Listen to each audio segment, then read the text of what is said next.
Good evening, everybody, and welcome to the GISA AAA State Football Championship here tonight between the John Millage Trojans and the Frederica Knights. I'm Kenny Kofer, alongside me, Brett Taylor.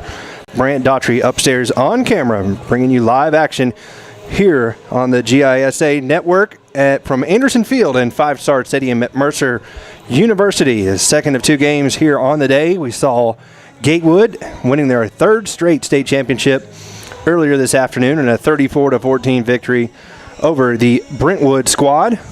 And now it's time for a rematch from 2 years ago, Brett, in which Frederica knocked off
is. They're pointing JMA. Looks like they have it.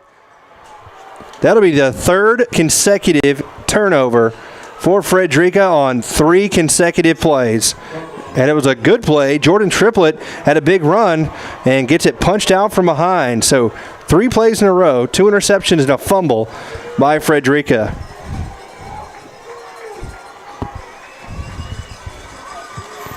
All right, so we should be good to go now. First down and 10, JMA at their own 36 after the fumble recovery.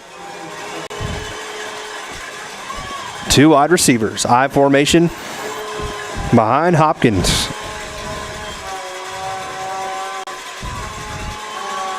He fakes the handoff. He's looking to pass. He's going to go deep down the left side, looking for Prestwood. And it is going to be incomplete. No flag thrown. Back there on the coverage was number 11, Bryce Riley. Good coverage that time. What happened while you were gone? We had a pick 6 score by John Millage. It was Dawson Smith who took it 44 yards for the score.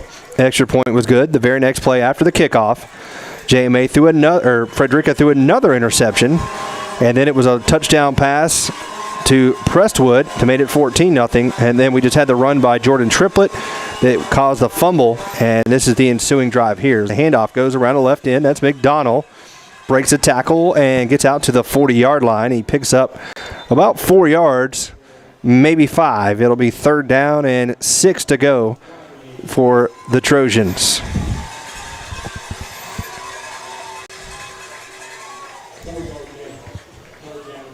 So 3rd and 6. Frederica will bring out number 55, Dion Spencer, as well as Chase Schuneman. Trojans going with 4 wide receivers here. Going to roll the quarterback here near side. He's going to throw in the run. It had a man and too far out in front. He was looking for number 80, Jamon Sneed. Incomplete, and it's going to bring up 4th down and 6. And the punt team for a 3rd time tonight for John Millage. Even though they're leading 14-0, they have had some issues offensively. Yeah, a lot of that was set up, obviously, by the defensive play. Yeah, they had the pick 6 and then the next interception that led to the touchdown on the one play. So overall, the Frederica defense has done fairly well tonight. Forced a high-powered offense to punt for the 3rd time. They're going to run the play clock down, and they get the defense to jump right up the middle of the field. I still don't think that's going to be enough for a first. No, but it puts them in a favorable situation on 4th and 1. And this is where Kenny likes to go for it. I would. I mean, at the 45-yard line for sure. So it is encroachment on the defense. That's a, Coach J.T. Wall, he's always got the tricks up his sleeve. He's going to use every bit of that game clock or that he can, play clock. And here they go. They're going to bring out the offense and go for it now on 4th and 1 versus 4th and 6.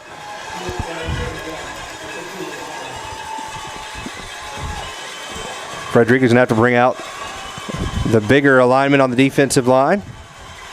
Try to stop this short play. So 4th down and 1 at the 45. QB sneak? Nope. Oh, I don't know. Well, the extra push. Second effort, maybe. I don't know. If it's that far side official, he might be short. Yeah, you had to get to the 46-yard line. Yeah, I don't think he got it with that foot spot. Oh, I don't know. It's hard. We're at a weird angle. I don't know. They're going to have to come out and measure on this one. I think he got it. It's so hard because we're kind of at a odd angle. Right. And let's see. He had to touch the 46. It's hard to tell. Brant getting a good shot of it there. I think he got it. Just based on where the ball is in relation to that dash, it's going to be really close. I don't know. I think he's just short. Oh, man. Got it. First down by, barely, by the nose. By the thread on the football. Right. Even Frederica's looking at it and going, I don't know. But the white hat said it was a first down, and Frederica coach, they're looking, saying, how are you so sure? Brandon Derrick, the head coach. Frederica had to get a player off the field. So the penalty on the offsides encroachment gave them a second chance, and now they have it 1st and 10. Little option. McConnell bouncing around, cuts back now, left side. He's got some speed. Patrick McConnell inside the 20, down to the 19. McDonald, excuse me. Good. What a run by him, though. He kind of the gadget job. QB. He speed option this way and then cut back across the green. He's like the, Antoine Randall L., if you want to go back to, or no, I'm sorry. I'm thinking Cordell Stewart. I was going to say Slash. Right. Plays a little wide receiver, plays a little running back, and a little option QB, and he's back in there at quarterback again, under center this time. And he's got good speed. Hands off to the tailback, up the middle, breaks a tackle at the 10 and down to the 9-yard line. Good run that time from Landon Burney. We may have a flag. A bunch of flags over there on the sideline. A couple players mixing it up after the play. There's going to be some personal fouls given there. Appeared to be number 11 for, Frederica. That was number 9 for Frederica. Ben Carroll, and number 11, Ashton Hopkins for John Millage.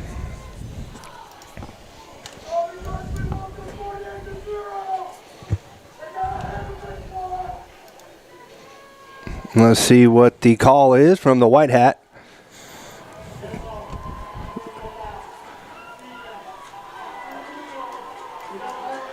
So they gave the call on Frederica. So they'll have to distance to the goal on top of the run. And it's now 1st and goal at the 5. 3:18 to go in this first quarter. 14-0 Trojans on top. A defensive score and a one-play drive score after another interception. So 3 turnovers by Frederica here already in this opening quarter. Jumbo package here. I'm going to hand it off to Burney, and look at that defense penetrating through the line and making the tackle. Look to be a combo of number 45, Joshua Elliott, and number 9, Ben Carroll. Very quiet here at the moment at Anderson Field. Yeah, kind of eerily quiet.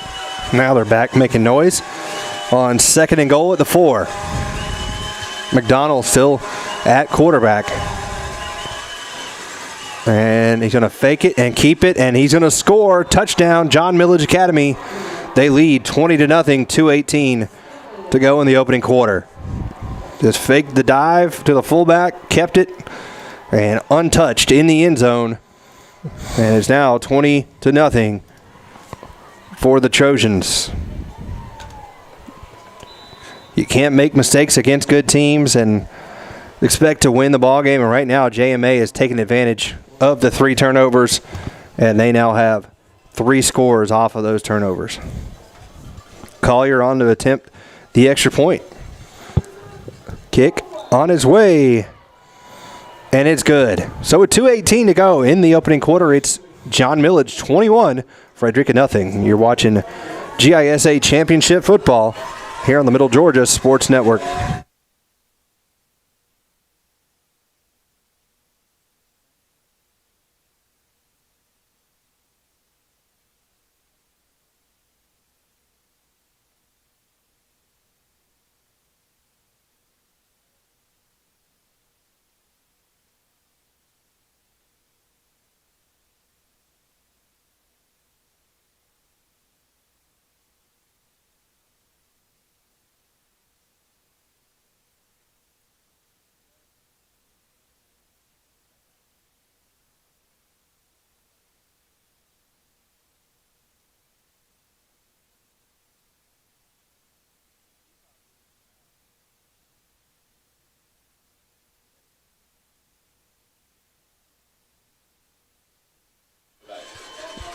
Welcome back here as we get set for the kickoff from Collier. 21-0 your score. Kick will go down to the 7, picked up by Rose Scaly, and flag flies in from the backside as he gets out to the 25-yard line. That's normally in the area of holding or blocking the back, and it is on Frederica. Yeah, Frederica unfortunately just can't get out of their own way right now. Yeah, they've had a rough go of it here. 3 turnovers, some penalties. The penalty is really what hurt them on that last drive. They had stopped them, and then on a 4th and 6, they jumped off sides that allowed them to try a 4th down and 1, and then they picked it up, which ultimately led down to the score, capped off by McDonald. The officials are hearing it from the folks from St. Simon's here on the near side. It's been a rough go of it ever since about the 5-minute mark of the first quarter. So 1st and 10 at the 15. And we have whistles and flags and a false start on the offense. So more penalties on the night. He went there after his time at Bullock Academy, and then left Frederica, went to Tatnall Square before joining the GISA. And he's done a good job putting together this program tonight. The pitch coming here near side and gets some blocks and gets across the 15 to about the 17-yard line. So they get 5 back plus 2 more, or plus 1, so it's going to be 2nd and 9.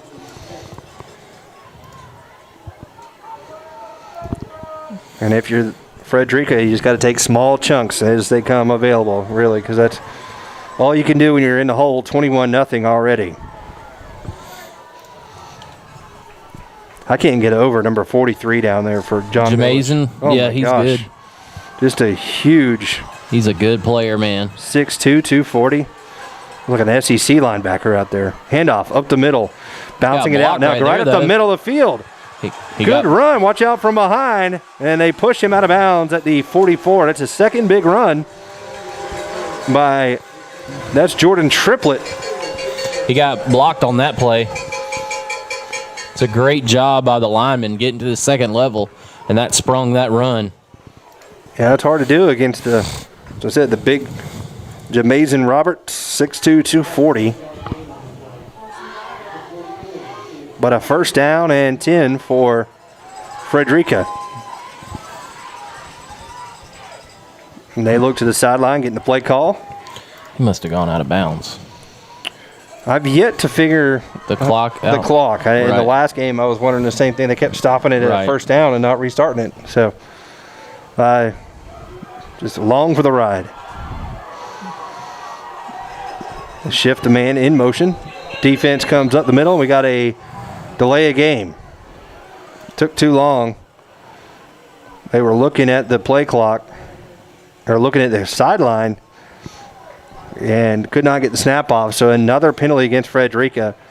They continue to just shoot themselves in the foot here. Any positive momentum has been negated by penalties or turnovers.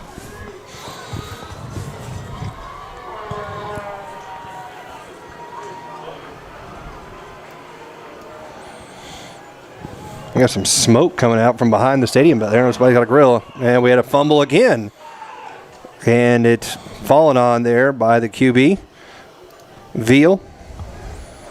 And bring up 2nd down and 16. Wasn't there a Harry Veal that played for? Yeah, he played. He was a good baseball player too, wasn't he? I believe so. I could imagine. Like a 3rd baseman or a 1st baseman. I think he was like a linebacker as well. I think that must be the brother of Harry. You would have to probably imagine. Somehow related. Cousin, brother. He's a good player, though. Team 2 years ago, I think. Yep. Throwing it out here near side. Stutter step and get some positive yards, but only 1, I believe. It'll be 3rd down and 15. Right now, you're trying to throw any kind of everything you can offensively at the wall and see what sticks, because these guys are athletic at every level of the defense.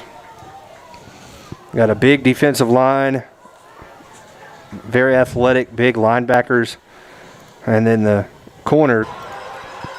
They better hurry, and they're going to have to call a timeout. A lot of confusion right now with the play calls, as you hate to burn a timeout with 12 seconds, so we'll stay here before we do that. But 12 seconds to go in this opening quarter, 21-0, Frederica John Millage Academy. Trying to get everything back loaded. Slowly but surely. Like Frederica's run into some issues, just running into different things as far as technical difficulties and stuff, but I think we're getting rolling back. Yeah, it's, technology is a great thing, and then it's also can be the tough thing too. So right.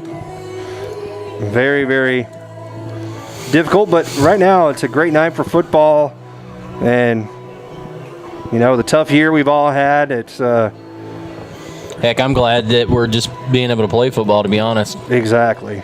I think we all have had to put a lot of things in perspective this year and just be appreciative for the little things. And it's just good to watch football, as you said. So 3rd down and 16. Quick pass out to the flat, little screen inside. Good tackle. Great tackle right there by John Millage. Yeah, number 4, Banks Edie, makes the tackle. Otherwise, that could have been a big play. Right, so that's going to bring up 4th down and 14? And that'll be the last play of the first quarter. And it is. So after 1 quarter of play, your score is John Millage Academy 21, Frederica nothing, as you're watching GISA football here on the Middle Georgia Sports Network.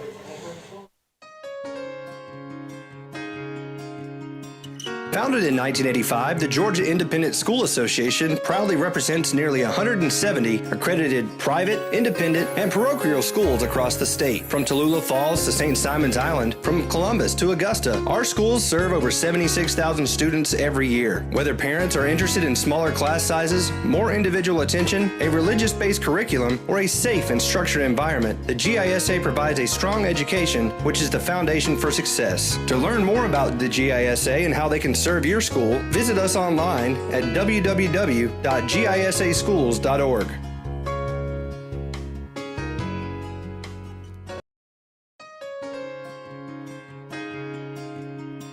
Founded in 1985, the Georgia Independent School Association proudly represents nearly 170 accredited private, independent, and parochial schools across the state. From Tallulah Falls to St. Welcome back as we're set to start the second quarter. On the punt will be Frederica, and it's back deep to receive will be number 7, Taylor Dixon for JMA.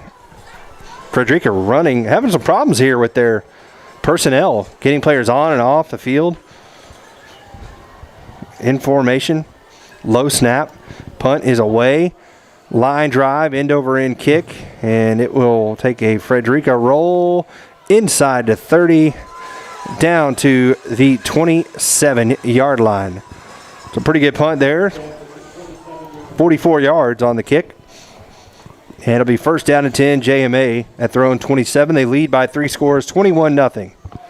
All that generated on the back of their defense with a pick 6, an interception that turned into a 1-play drive, touchdown pass, and then a fumble recovery set up their last drive, as well as a penalty on 4th and 6 that caused them to get a 4th down and 1 conversion and then go on down the field and score. Looks like they're sticking with McDonald at quarterback. They've kind of liked that matchup with his speed. Right, he's probably the more shifty of the two. Fakes the dive, pitches it out, nobody out there. It's going to be one man, and they cut inside, got a 1st down, and down to the 42-yard line. So pick up a 15 yards on the pitch to Landon Burney. Burney's a solid running back. He's not really flashy, but he gets the job done, man, behind that big line, offensive line. And that was just a good play execution, because as soon as the quarterback, McDonald, drew in that defensive end, there was nobody out there for the pitch. 1st down and 10. They line up in so many different formations and run so many different styles of offense. Yep, they're very multiple. I've seen him run the option tonight. Seen him run the, I formation, pro set. Here they come with an offset I.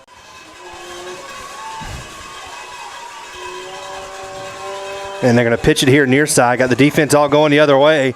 And the speedster's got it. And he's got the sideline, and he is going to score.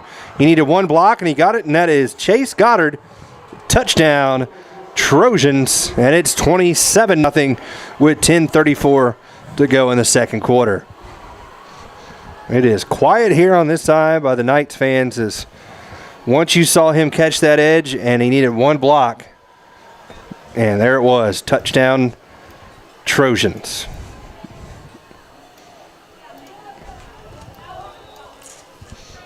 On for the extra point is Collier, Tommy Collier on the hold as a, what do we got here? Flag flew in from the back judge. What are they calling?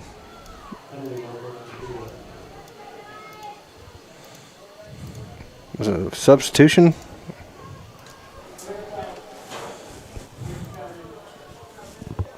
I guess so, yeah. They had too many men coming off the field. There is Ben Carroll. Yeah, they're going to decline that. They don't want to mess up their normal flow of how they kick PATs there, the yardages and all that stuff. Extra point up and good. And with 10:34 to go, it is 28-0. JMA on top, Brett. And, we've talked about it, and it's starting to come to fruition. It was a tough first 2 or 3 drives for JMA, but now you're starting to see a little bit of that athleticism take over and kind of scoring with ease, 28-0. Right, absolutely. I mean, they've been dominating the game so far and really taking advantage of a lot of Frederica mistakes. And, I mean, to be honest with you, Frederica has put themselves in a position to do some good things, but they've just turned the football over a few times, and they've also had some penalties.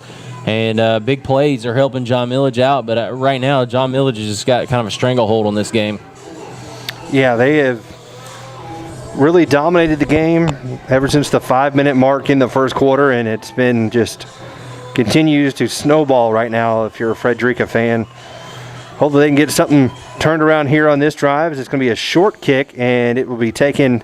Well, he fumbles it a little bit and comes up the 15-yard line. It'll be knocked down at the 23. So they figured out after a while that Mr. Scally was a good returner, Rose Scally, Jaden. So they kicked it away from him that time, and it was Bryce Riley who picks up 8 on the return.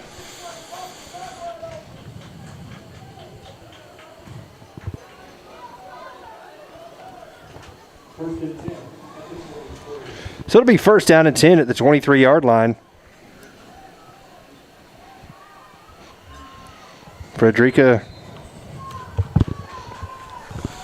moved the ball a little bit behind a couple of good runs, but just couldn't get anything going. Yeah, they need to put together a drive. They've got to figure out how to score, honestly. I mean, they're just going to be in a situation where not going to be a whole lot they can get back in the game, and right there is not going to help. No, they tried to pitch here to the near side. A great job of getting off the block was Banks Edie. He read that the whole way. He came up and just shucked his block and was right there waiting on the runner who lost 1 yard. It'll be second down and 11. They're just a very well-coached football team, are the Trojans, behind Coach J.T. Wall, former Georgia Bulldog fullback. The handoff comes up the middle, trying to follow the blocks. Almost had it stripped. And he's going to get maybe a yard. So it'll bring up third down and 10. But you see some flashes there with Jordan Triplett. Right. He's a good athlete. He's made some decent runs. And Frederica's players trying to get the sidelines and the fans pumped up. Josh Meadows trying to stay behind their boys who... It's just hard, man. I mean, there's a lot of speed out there for John Millage and just trying to find any running room, but they've compounded it by turning the football over.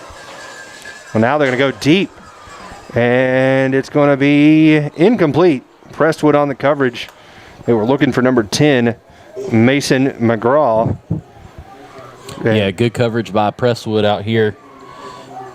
Kind of used the sideline as an extra defender and pushed him up against it, and Prestwood almost became like the receiver.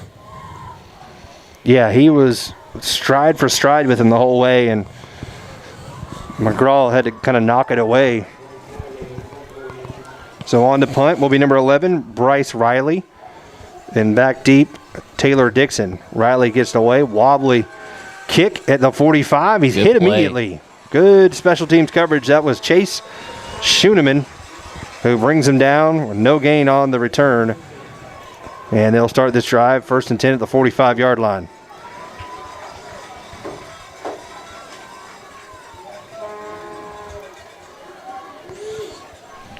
$8:56 to go in the second quarter.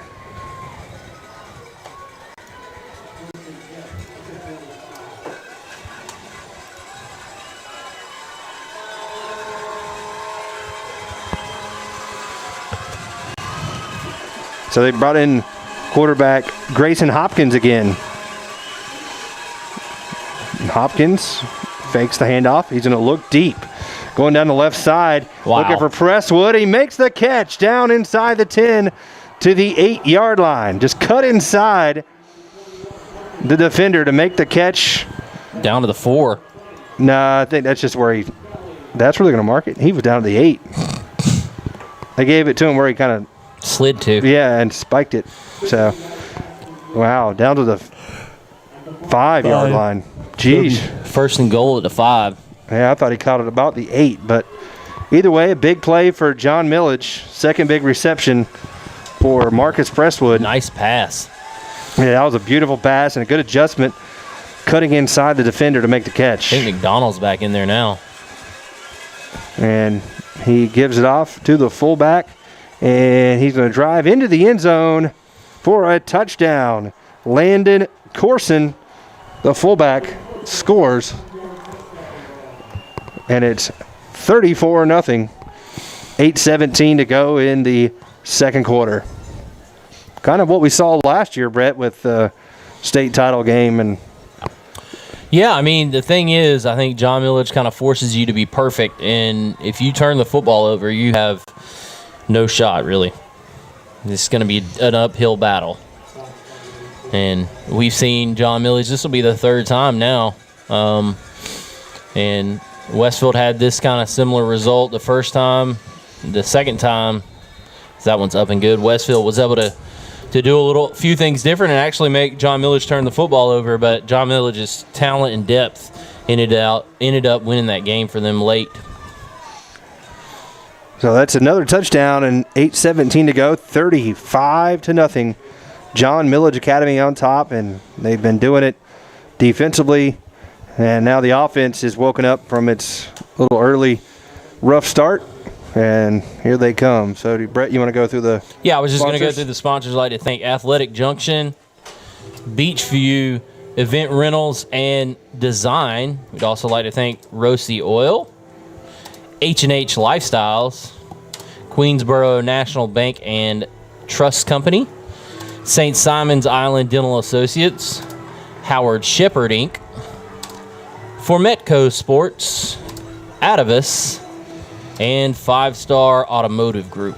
So thank you to our sponsors for helping us bring this broadcast to you. Again, sorry about the technical difficulties early in the game, but we got those squared away now. And that kick will be taken by Rose Scally at the 5. And he is hit and brought down before he can get to the 20-yard line. So it'll be 1st and 10 for Frederica at the 18. 5-touchdown lead for John Millage here. 35-0 with 8:09 to go in the second quarter. Yeah, I mean, it's tough. Like I said, I mean, nothing ever good comes of turning the football over. We saw that in game 1. Both teams struggled offensively because of turnovers. And for Frederica, we're seeing that here right now. And they find themselves in a huge hole. Well, they're going to have to come up with something creative here. Maybe eat more clock, but they're going to throw, and it's complete, and he goes down immediately, kind of slipped, trying to cut, and he was tackled by Taylor Dixon. Yeah, Dixon did a good job of closing and beating the block out here.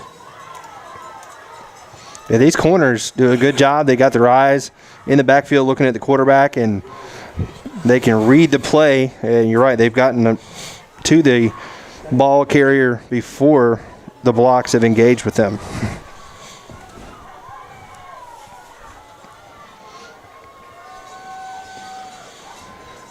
Four wide receivers, a little screen pass, and it's going to be, almost picked, and then it's caught.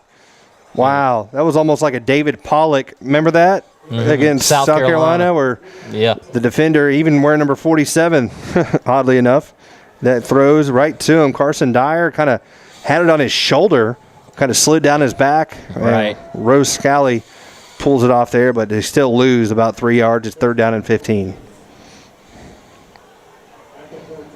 Even the lucky bounces still turn into negative yards for Frederica tonight. Just kind of the way it's gone for them here. Right. For the beginning parts of this game. Handoff up the middle. And Plitt. And Triplett gets 4. It's 4th and 10. They're going to come on to punt.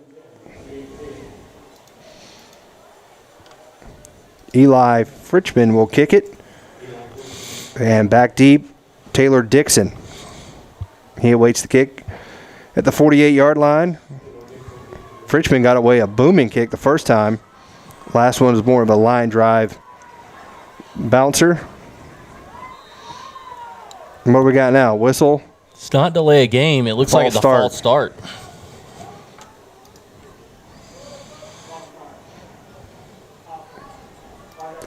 I don't remember the score last year, but I want to say it was 60-something. It was pretty high. Ahmad Faustin, I believe, had 6 touchdowns or 7 touchdowns or something? Yeah, and he's been shut down pretty much all year. He's actually going to Virginia is what I understand, and he's had a little bit of a knee issue, so instead of bringing him back. Wow, good kick. Wobbly, fair catch called at the 45 and made by Dixon. But, yeah, could you imagine him in this offense as well? Well, yeah. I mean, we saw him last year. He was very dynamic, and obviously he's they got a lot of players that I think are going to play at the next level. He's a very good runner. But I tell you what, I'm excited to see what Jamazon Roberts, and another good-looking one is number 47 for them, Carson Dyer. He's a good player as well. Yeah, he's the one who almost had that interception just moments ago. He's not quite as tall as Jamazon Roberts, but he's 5'10", 225. That's a SoCon linebacker if I've ever seen one. Yeah, maybe he can come here to Mercer. Right. Dixon goes in motion. They're going to roll the quarterback out, and he's going to be sacked, hit behind the line. Good job of pursuit there from Will Counts and Joshua Elliott, who combined for the sack. Back to the 49-yard line. We're going to mark him at the 50, so loss of 5 on the sack. It's 2nd and 15. You could just hear Jamazon Roberts. You know, if Chris Berman was still doing, he'd be the amazing Jamazon. Yeah. That's what I said last week when we had him against Westfield. I figured that his mama liked the name or liked the word amazing so much that maybe she just was like, my kid's going to be amazing, so I'm going to name him that. Pass. Almost picked. Back-to-back good defensive plays from Frederica. That's Ben Carroll in the coverage, knocks it away. It is going to be a 3rd down and 15. You imagine it's got to be something like that is going to have to get this thing going in the right direction for Frederica. They obviously have a huge hill to climb here, but they got to get a turnover. That would be how it would start, with a turnover and a big play to score, and then try to get that snowball built up and rolling down the hill. But right now, they got to figure out how to get off the field on 3rd down and 15, and that's where it starts as well. Yep, win the play.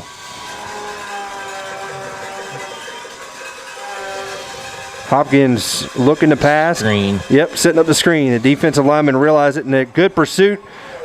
And they do not make the tackle, though. And did he get it? No. Wow, But, they're man, going to go for it. That is just good extra effort from Patrick McDonald. Looked like they had him hemmed up at about the 50, but they did not wrap up. And now it'll be 4th down and about 4. And you wonder, will they go for it? Yeah, Looks like they had him stopped at about the 45-yard line. And as you said, McDonald kept moving forward with extra effort, but poor tackling, kind of just lunging their body at him. That's not going to get it done, and I tell Brand all the time, that's the one bad byproduct of, I mean, there's a lot of good, obviously, of the health stuff and trying to keep player safety and all that. I think that tackling is one of the bad byproducts of that. Yeah, no. Fumbled snap. Wow. It didn't matter anyway. What I think they were doing was trying to draw him off sides, and I think the center thought maybe somebody jumped and tried to quick snap. Yeah, but you don't even have to do that in high school because it's a dead ball. That's true. You know? But, yeah, I do think that happened. Either that or he got confused and thought he heard a hike call when there wasn't one there. Either way, it's a turnover. And first turnover for JMA.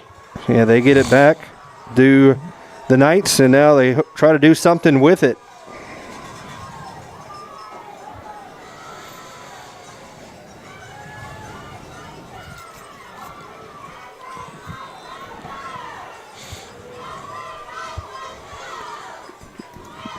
They pitch it. Oh, a little gadget play. Got a man open, and it's caught at the 25. 20 Presswood on the tail, and he'll bring him down inside the 10, down at the 6. Beautiful play.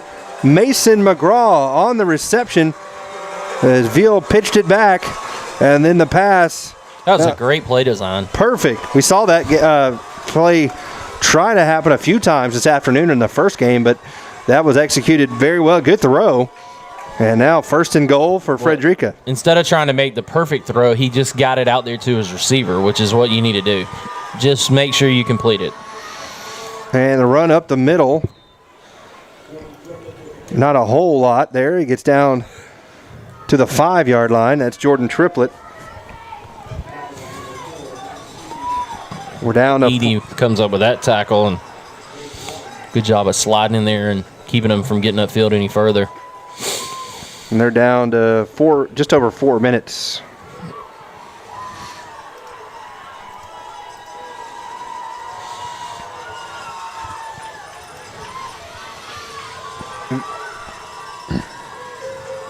Veal in shotgun, and they're going to hand it off. And Triplett gets down to the 2. Maybe? That was a kind of a delayed handoff. Not quite a draw, but it's almost like a power or a counter. Yeah. They pulled the lineman from the right side and let him go back to the left. It almost looks like it's designed to go to the right and then comes back to the left with some lead blocking coming around. So now it's 3rd down and goal here at the 2, and you got to imagine this is 4-down territory when you're down by 35 points. Right. Field goal ain't going to do a whole lot for you. No, that ain't going to help right now. They're going to throw, and it's picked off. Oh. Edie at the goal line. No, that's McDonald. Well, that's McDonald, you're right. McDonald, my goodness. He just stepped in front of it and read it all the way. That's the 4th turnover of the night for Frederica. They just have had a tough go of it here, and their best chance, and they throw a pick on the goal line. Yeah, you got to think that Coach Derrick probably, if he had it to do over again, maybe tries to run it 2 times. I know it's difficult to get a whole lot of hay against this John Millage defense, but got to think down at the 2-yard line, like your chances, maybe bringing a heavy package or something, try to run the ball straight at them. So they'll hand it off. Bernie. And he's going to be spun down. Tell you what, he held that football out there. You better be careful there. Yeah, he was trying to spin out of the tackle, but you're right. That's the kind of situation. Sometimes it goes against you for your extra effort and hard work. Puts the ball out there in bad situations. But it's a gain of 5. It's 2nd and 5 at their own 32-yard line. 4 turnovers tonight. 3 interceptions and a fumble. for Frederica. They've all directly led to touchdowns except this one, obviously, still in. And there's a big run up the middle. Making a man miss that time was number 14, Javian Butts. That's the first time we've seen him tonight get a carry. And he's got some speed, you can tell. They got a couple of kids that are youngsters that are really burners. Yeah, it doesn't have the class he's in. It just says he's a running back, wide receiver, and an outside linebacker. I'm assuming he's a freshman because I see they got Jalen Butts right above him, 13. I wonder if those are brothers. Handoff. Good play right there. Man, they had him in the backfield, yep. And could outside linebacker, I think. Who is that? I think it was actually the number 75 who was in the backfield. End? Yeah, Luke Veal, the senior defensive lineman, had him in the backfield. He's going to come out. He's frustrated with himself. He knew he had him in the backfield. Good call. That was him. Couldn't make out his number. He came from that left side of the defense, and so I assumed he was the linebacker. They kind of play a 3-4, and they're going to bring a fourth every time. And they got a man down the far sideline, and a catch is made. Another great catch. Is that Presswood again, or is that McDonald? Can't tell. I think it's a 20. It's 2 something. Is it 2? 1. Yep, it's Presswood. My goodness. The Presswoods have been at JMA for as long as we've been doing this, and it seems like every single one of them is just a fantastic athlete. All right. What'd you have? Jared, Jake, goodness gracious. This one's Marcus, Andrew. Marcus Presswood is this one. You had 2 twins, right? Yes, and they were good athletes. And then Andrew, great player as well. He's a wide receiver. Handoff. Oh, big hit, but he bounces out of it, does Bernie. Off the right side, inside the 10, or right to the 10. It'll be second down as a timeout called with 54 seconds by JMA. Just wanting to make sure that they don't let that dwindle down. I think they got plenty of time, though. Yeah, he burns the timeout. That's their first. Right. And it's 35-0 with 54 seconds to go in this first half. These folks from Frederica traveled a good ways from St. Simon's up this way. That's not a real fun drive, no matter which way you go. We've done it before, Brett. We went, the Golden Isles, didn't we? Yeah, I mean, it's kind of 6 in one, half dozen in the other, but I mean, you can go 16 to 95 if you want, but it's kind of a boring drive either way. I mean, I like to go through the small towns myself. So yeah, it gives you a little bit more to look at than going down I-16. But they travel a good ways. We go to St. Simon's probably once a year anyway, so that's normally the route we take is go, like you said, go down Golden Isles. I mean, you know, they've got a nice campus there on the island. It is. I know very nice. What was that? 2 years ago we did a game, I think.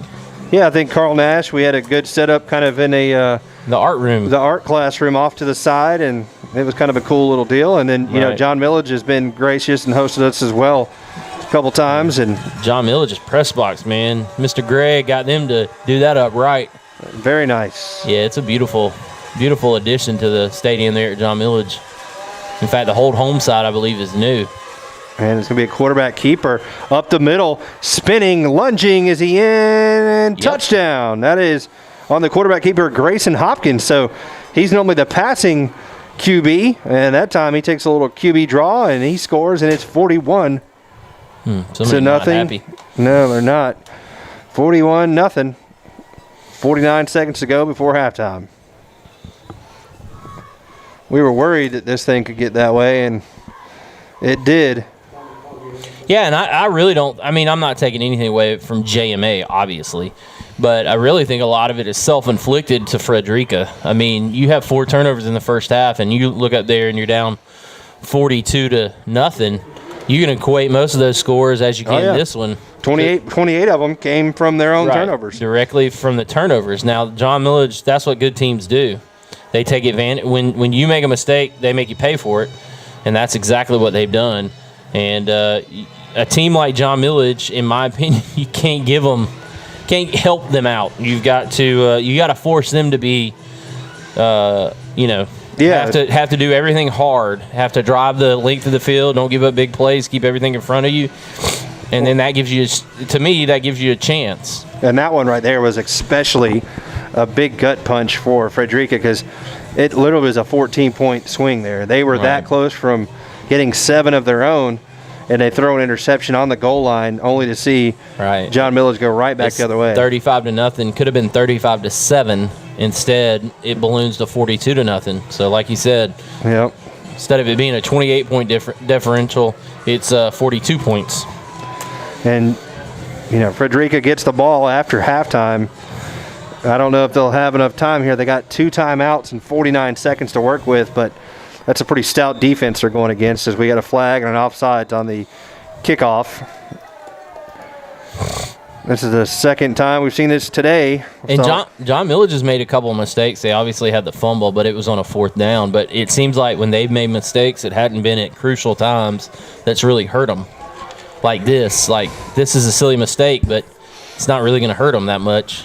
Right. The fumble was a mistake, but they were going for it anyway. So if they didn't get it, they were pretty much going to get the ball at that same spot. Yeah, they've had everything kind of go their way so far, has JMA, and to their credit, they've taken advantage of every single opportunity given to them. It's funny how good teams seem to get things to go their way. That's just the way the dice roll sometimes. No doubt. And the kick taken at the 10-yard line, up the middle of the field, down to about the 28, goes. What does it say? Lady Luck shines on the prepared man, or something to that effect? Something, yeah. I mean, they. It's kind of funny because, I said it's something about Lake Country right now in GISA, whether it's the Gatewood Gators in Eatonton or the John Millage Trojans up in Milledgeville. Well, you remember a few years back when we did it, probably like 4 or 5, they played in the state championship that year, and it was a really good game. Yep. And I think JMA that was the first title for JMA at AAA, I believe, since they moved up. And, both of those squads have been here pretty much every year that we've seen it. I mean, they're just minus maybe 1. Big powerhouses right now and flexing their muscles. And that run is going to be stopped behind the line. Tackle made by number 50, Devin Kitchens. Well, here's the difficulty against John Millage. I know their offense is very good, but Coach Champion and I talked about this during the Westfield games, about how we thought the defensive unit is really what sets the tone for them.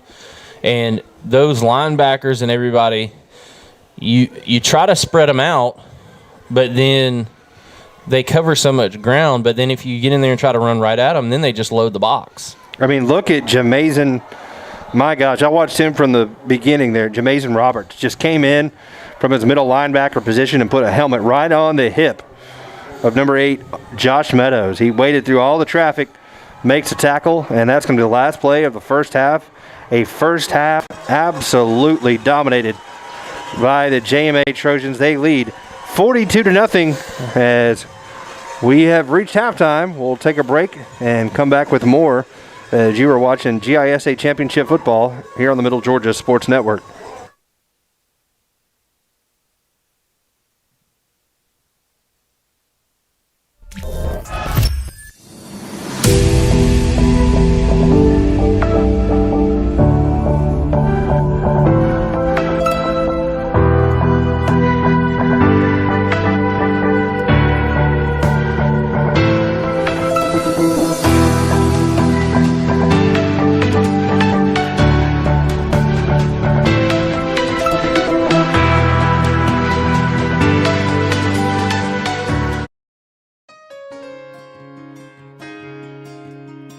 Founded in 1985, the Georgia Independent School Association proudly represents nearly 170 accredited private, independent, and parochial schools across the state. From Tallulah Falls to St. Simon's Island, from Columbus to Augusta, our schools serve over 76,000 students every year. Whether parents are interested in smaller class sizes, more individual attention, a religious-based curriculum, or a safe and structured environment, the GISA provides a strong education, which is the foundation for success. To learn more about the GISA and how they can serve your school, visit us online at www.gisaschools.org.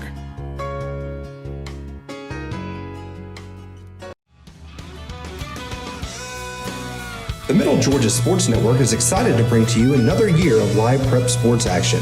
Whether it's on the gridiron, the diamond, or the hardwood, MGSN has you covered.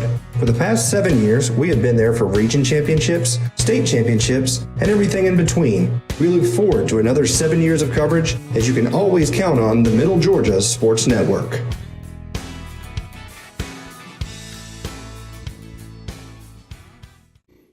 Hi, I am Michael Parker, founder of Athletic Junction. We are proud sponsors of the Georgia Independent School Association. We want to thank everybody for using Athletic Junction events, and we want to congratulate all of our state champions and our GISA All-Stars.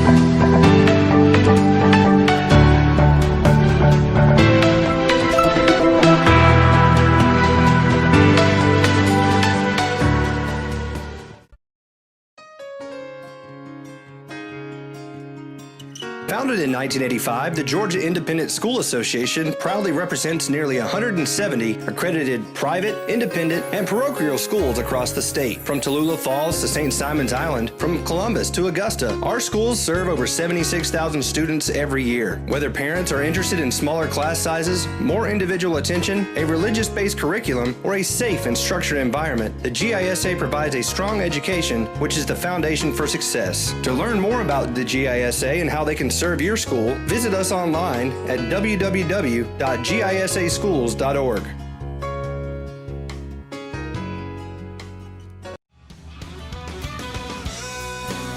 The Middle Georgia Sports Network is excited to bring to you another year of live prep sports action. Whether it's on the gridiron, the diamond, or the hardwood, MGSN has you covered.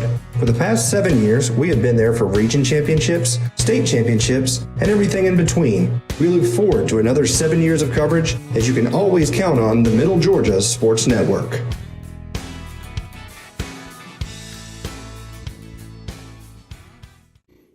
Hi, I am Michael Parker, founder of Athletic Junction.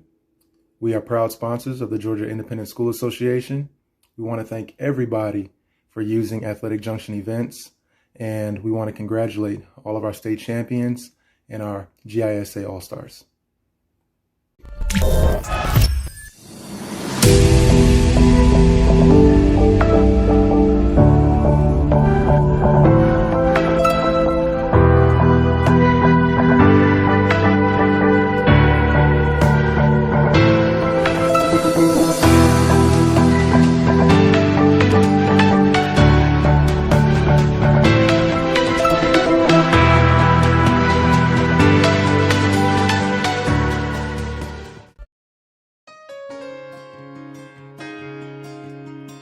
Founded in 1985, the Georgia Independent School Association proudly represents nearly 170 accredited private, independent, and parochial schools across the state. From Tallulah Falls to St. Simon's Island, from Columbus to Augusta, our schools serve over 76,000 students every year. Whether parents are interested in smaller class sizes, more individual attention, a religious-based curriculum, or a safe and structured environment, the GISA provides a strong education, which is the foundation for success. To learn more about the GISA and how they can serve your school, visit us online at www.gisaschools.org.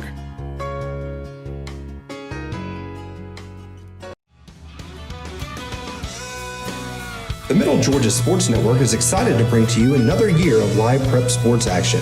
Whether it's on the gridiron, the diamond, or the hardwood, MGSN has you covered. For the past 7 years, we have been there for region championships, state championships, and everything in between. We look forward to another 7 years of coverage, as you can always count on the Middle Georgia Sports Network.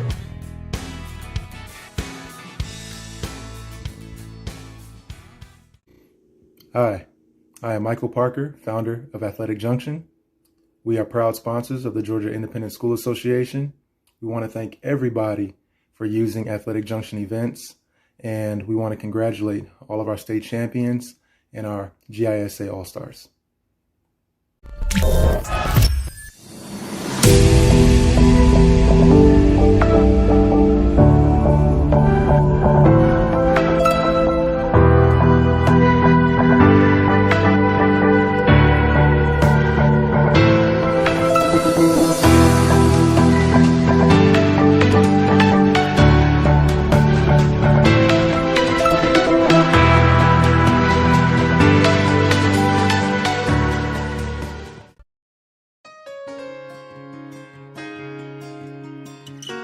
in 1985, the Georgia Independent School Association proudly represents nearly 170 accredited private, independent, and parochial schools across the state. From Tallulah Falls to St. Simon's Island, from Columbus to Augusta, our schools serve over 76,000 students every year. Whether parents are interested in smaller class sizes, more individual attention, a religious-based curriculum, or a safe and structured environment, the GISA provides a strong education, which is the foundation for success. To learn more about the GISA and how they can serve your school, visit us online at www.gisaschools.org.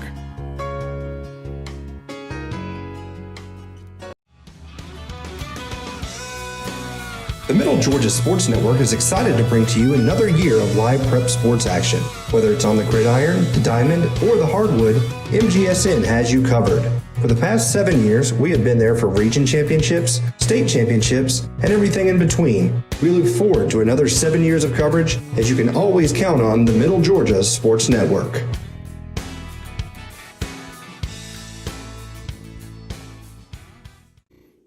Hi, I am Michael Parker, founder of Athletic Junction. We are proud sponsors of the Georgia Independent School Association. We want to thank everybody for using Athletic Junction events, and we want to congratulate all of our state champions and our GISA All-Stars.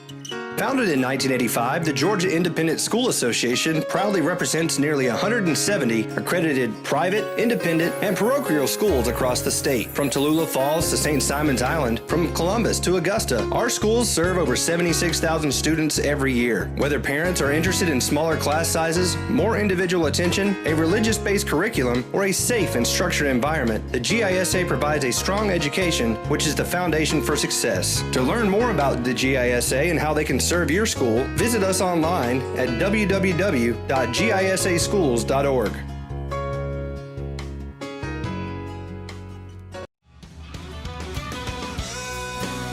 The Middle Georgia Sports Network is excited to bring to you another year of live prep sports action. Whether it's on the gridiron, the diamond, or the hardwood, MGSN has you covered. For the past 7 years, we have been there for region championships, state championships, and everything in between. We look forward to another 7 years of coverage, as you can always count on the Middle Georgia Sports Network.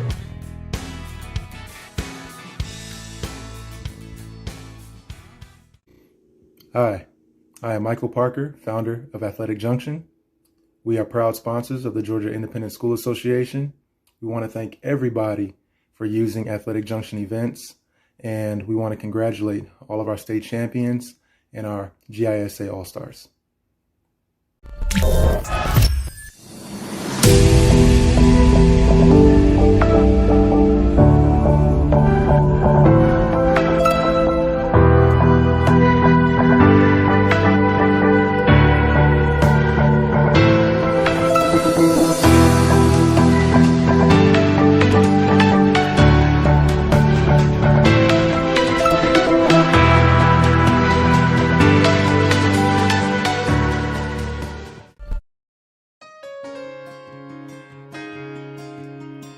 Founded in 1985, the Georgia Independent School Association proudly represents nearly 170 accredited private, independent, and parochial schools across the state. From Tallulah Falls to St. Simon's Island, from Columbus to Augusta, our schools serve over 76,000 students every year. Whether parents are interested in smaller class sizes, more individual attention, a religious-based curriculum, or a safe and structured environment, the GISA provides a strong education, which is the foundation for success. To learn more about the GISA and how they can serve your school, visit us online at www.gisaschools.org.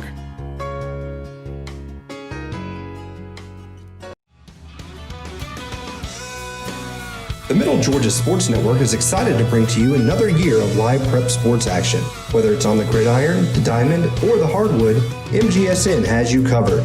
For the past 7 years, we have been there for region championships, state championships.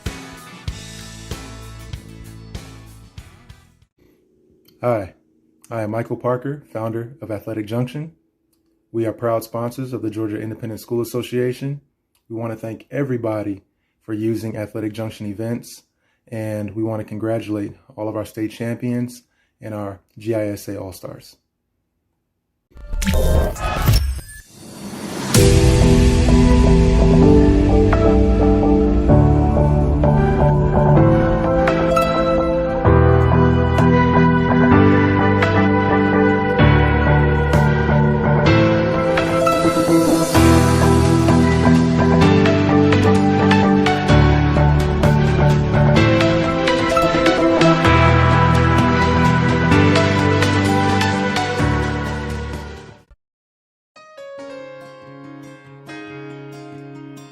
Founded in 1985, the Georgia Independent School Association proudly represents nearly 170 accredited private, independent, and parochial schools across the state. From Tallulah Falls to St. Simon's Island, from Columbus to Augusta, our schools serve over 76,000 students every year. Whether parents are interested in smaller class sizes, more individual attention, a religious-based curriculum, or a safe and structured environment, the GISA provides a strong education, which is the foundation for success. To learn more about the GISA and how they can serve your school, visit us online at www.gisaschools.org.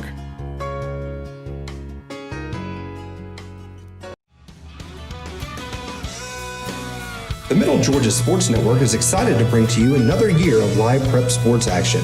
Whether it's on the gridiron, the diamond, or the hardwood, we look forward to another 7 years of coverage, as you can always count on the Middle Georgia Sports Network.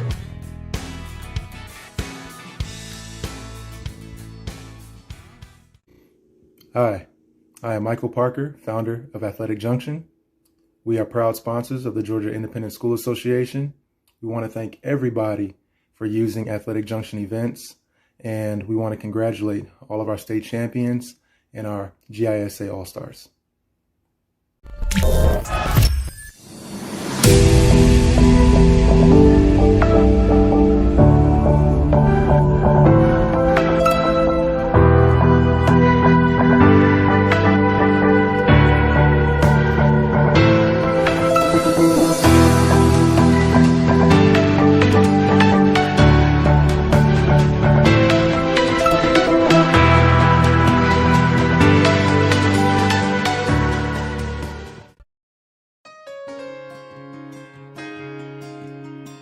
Founded in 1985, the Georgia Independent School Association proudly represents nearly 170 accredited private, independent, and parochial schools across the state. From Tallulah Falls to St. Simon's Island, from Columbus to Augusta, our schools serve over 76,000 students every year. Whether parents are interested in smaller class sizes, more individual attention, a religious-based curriculum, or a safe and structured environment, the GISA provides a strong education, which is the foundation for success. To learn more about the GISA and how they can serve your school, visit us online at www.gisaschools.org.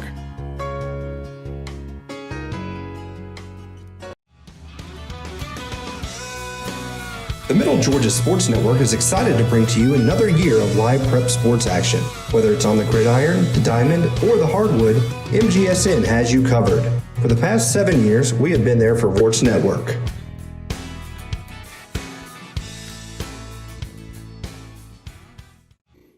Hi, I am Michael Parker, founder of Athletic Junction. We are proud sponsors of the Georgia Independent School Association. We want to thank everybody for using Athletic Junction events, and we want to congratulate all of our state champions and our GISA All-Stars.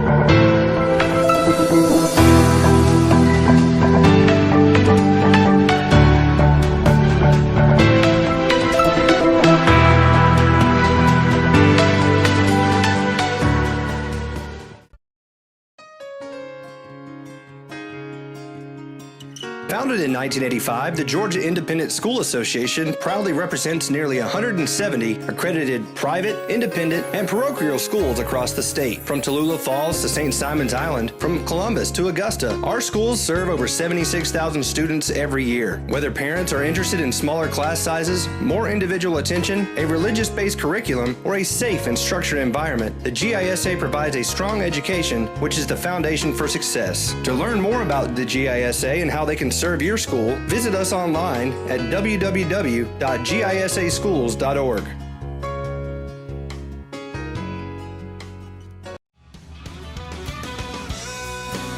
The Middle Georgia Sports Network is excited to bring to you another year of live prep sports action. Whether it's on the gridiron, years of coverage, as you can always count on the Middle Georgia Sports Network.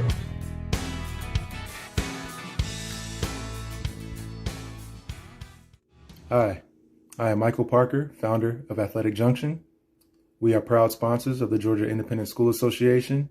We want to thank everybody for using Athletic Junction events, and we want to congratulate all of our state champions and our GISA All-Stars. Hi, I am Michael Parker, founder of Athletic Junction. We are proud sponsors of the Georgia Independent School Association.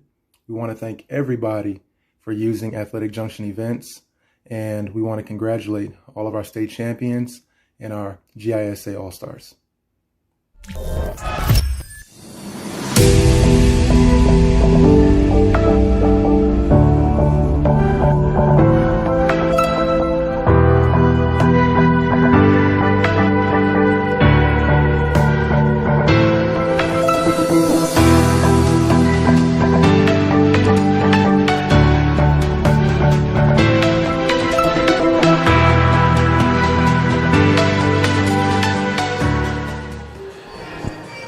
Welcome back into Mercer University, Anderson Field here at Five Star Stadium. John Millage on top here at halftime, 42-0 over the Frederica Academy Knights, Brent. And you're up there in the crow's nest. Tell me a little bit about what you saw. Kenny and I saw a lot of turnovers from Frederica and kind of shooting themselves in the foot, but looked like they had some opportunities early, but John Millage just took advantage of some miscues. Yeah, when you're playing a team as good as John Millage is, you can't make mistakes like that. And Frederica has turned the ball over, 3 or 4 times, and John Millage has absolutely taken advantage of it. You got it. Yeah, I was there. But, like you said, you can't make mistakes against a team as good as John Millage is, and, Frederica's paying the price for it right now. Yeah, and it's 42-0 here in this AAA state championship game. We've got about 40 seconds to go until the end of halftime. I think we'll have a couple more minutes added on to do some stretching and whatnot. But unfortunately for the Frederica Knights, they just have not been able to hold on to the football. They've thrown a couple of interceptions, and they've really just shot themselves in the foot. 4 turnovers that have led directly to 28 points for John Millage. And it's just been kind of one thing after the other. John Millage has pretty much been mistake-free. They have had a couple of issues, some penalties, and untimely fumble on a 4th down, but it really didn't hurt them. And Frederica hit them with a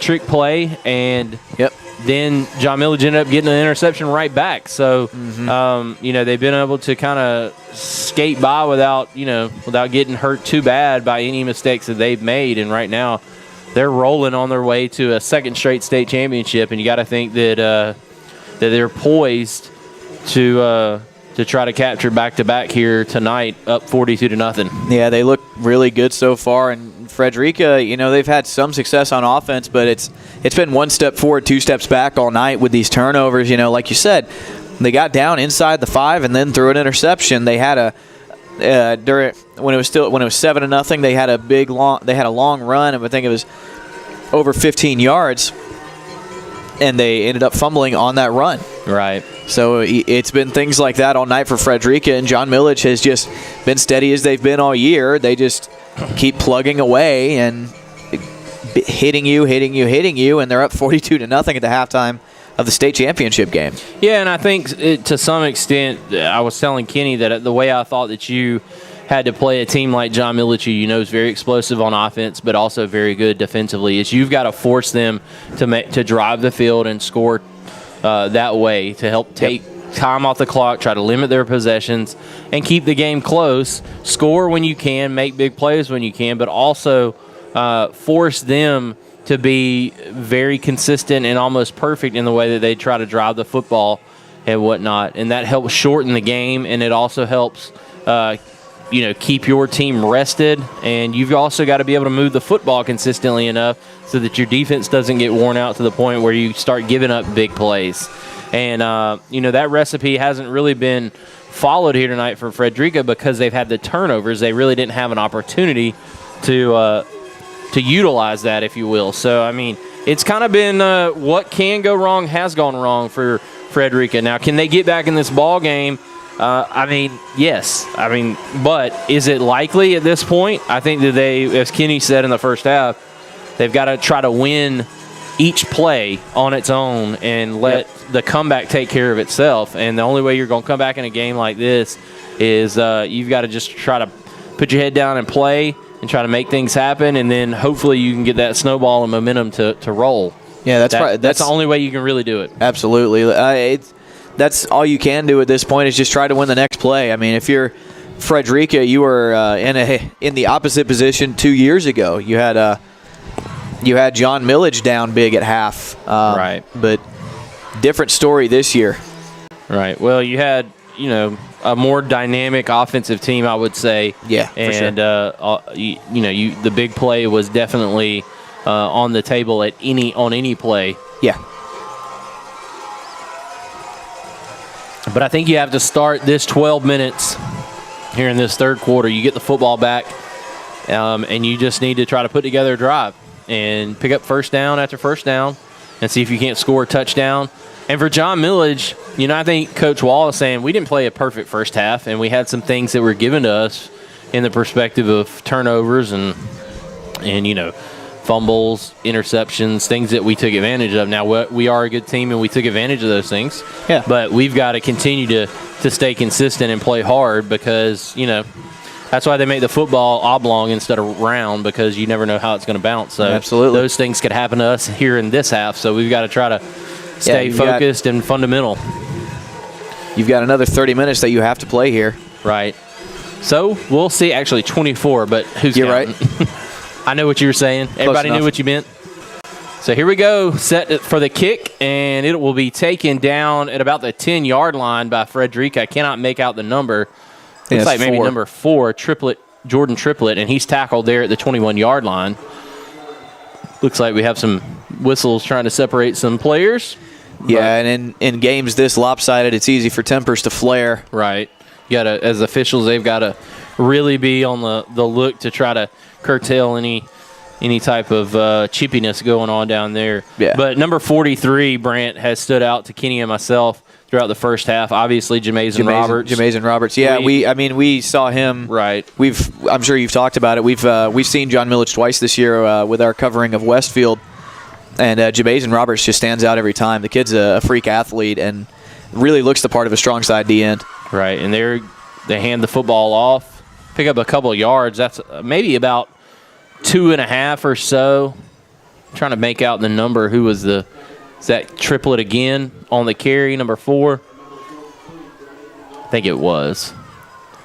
And so that'll bring up second down, and we'll call it a long 7 or a short 8. Jamazon Roberts, I think, kind of blitz there from his linebacker position and blitz the opposite side. Triplett was able to pick up a couple yards.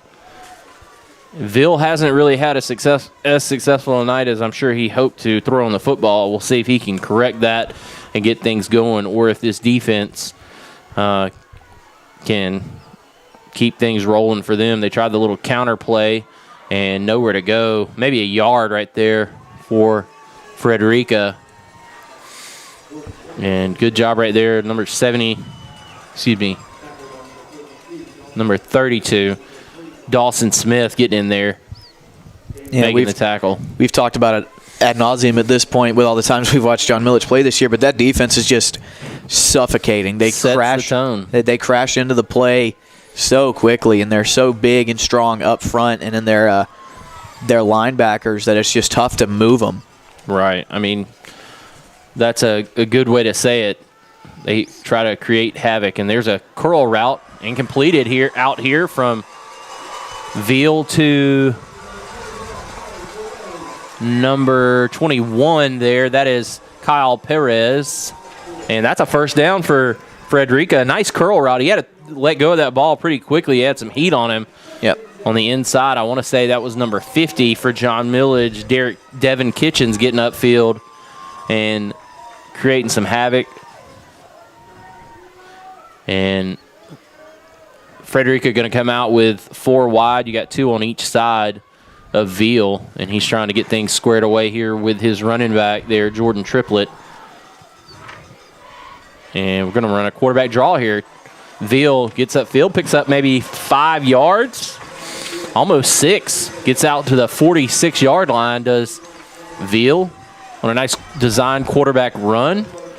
Yeah, I always really like the quarterback draw, especially after you have a successful pass play like they did to get that first down. You drop back again and then you just take off when everyone thinks, oh, they're passing again. It's also a good way to take advantage of an aggressive defensive line like Frederica's or like JMA's. Yeah, getting those defensive ends and tackles to get upfield, and you kind of run right by between them. Yep. Right.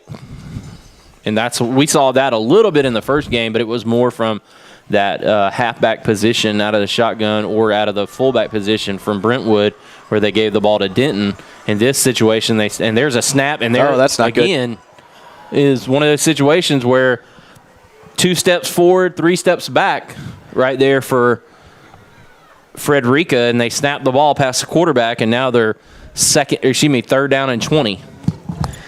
Yeah, you went from a 2nd and manageable to a 3rd down and 20. That's not what you want. Our light just turned off in our press box, and Brad I think had to turn it back on. I think it just didn't sense any motion down here, so I had to get up there. But unfortunately for Frederica, that's the kind of night it's been. You got some success going on this drive, and then you snap the football right past the quarterback, and now it's 3rd and 20.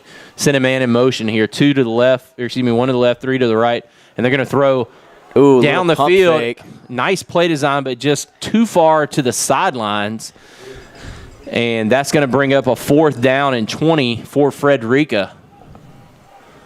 Clock will stop at 8:14 in the 3rd quarter. John Millage on top, 42-0, and that was a great little play design. They faked the the China route, whatever you want to call it, to the outside, and they throw the ball deep. He had a man up the seam as well, but he was covered by the safety, but the cornerback was not covering the outside receiver. Low snap, but he gets it away. Number 7, Dixon, going to get out of the way, and that ball has been touched by John Millage, and Dixon's going to pick it up. There's a flag down on the play. So we've got potentially a penalty on, I want to say that may be on John Millage for a block in the back, but Dixon had to pick it up. A good job of him securing the football and getting upfield. He got about to the 40, just right at the 40-yard line. We'll see what the penalty does here. Yeah, I didn't see anything, but just where it was thrown and just what happened. Yeah, I don't know. That's kind of weird. Right. There was a flag down. Did they call something pre-snap? Because the flag was all the way down at the 35-yard line. The flag was where the play stopped. Right. So that's confusing. But I haven't seen them mark off anything yet from me neither. The line of scrimmage from 4th down, unless it was just a no play. Which would be. So we'll do it again. 4th down and 22. Snaps a lot better this time. Pretty good kick. Going to push Dixon back to his 35-yard line. And John Millage will start this drive at the 35-yard line. Dixon tackled immediately. A great job by Frederica covering. Sorry about that, folks. Bless you, sir. But Dixon comes up and catches that, and a great job by the coverage of of Frederica. Punt coverage, doing a really good job there on that play. And we'll see who's at quarterback to start this second half for John Millage. Looks like it may be number 12, Grayson Hopkins, back out there. You've seen McDonald and Hopkins both in at quarterback at times here. And he's going to send McDonald in at motion. Fake to him, looking to throw across the middle. Has a receiver. That's number 3, Landon Burney. And excuse me. Yeah, that's Burney. Yeah, that's Burney, Landon Burney. And he is down at the 27-yard line. So a huge play right there. And that goes for about 37 yards on the pass completion to Burney. Hit it right up the seam, and John Millage is in business here at the 28-yard line. Yeah, I feel like they schemed Burney open there, just his 5-yard drag route, and there was nobody covering him. Hopkins under center. Going to hand it to Burney. Burney had some pressure in the backfield, had to avoid it, and gets upfield for a couple yards. Frederica's done a good job in the run game defending it. It's been the pass game that's really hurt them, especially on the outside to Presswood. Presswood has played a huge game so far. He's caught a couple of big passes. And it's 2nd down and 8 for John Millage after the 2-yard pickup from Burney. Burney still in there at running back with Landon Corson in at fullback. You got a wide receiver wide left, one to the right. Hopkins under center. Going to hand the ball off to Burney. He cuts back. It's going to be tackled after about 3-yard pickup, maybe 4. It'll bring up 3rd down, and we'll call it 4 yards to go here from the 23-yard line of Frederica. Pretty good cut there from Burney, just avoiding that pressure in the backfield. Like you said, it was in his face, and he just a little hop step to the right or to his left, and there was a hole in front of him. Yeah, he did a good job of, like you said, he felt that pressure coming up. The defensive line got some penetration, and he just cut off of it. In the shotgun formation here. Going to fake the handoff, roll to the right. Hopkins wide open inside the 10-5. Touchdown, John Millage, and they push the lead. And let's see, there is a hold on the play. Flag down at the 27-yard line. Will bring things back. In fact, that will actually push John Millage back to the 37-yard line, which will make it, I want to say that's going to be 3rd down and 18. Yeah, we call those drive killers in the business of being an offensive guy. A holding call, you're in a 3rd and manageable, and then you just mess up, and you take a touchdown off the board in that scenario.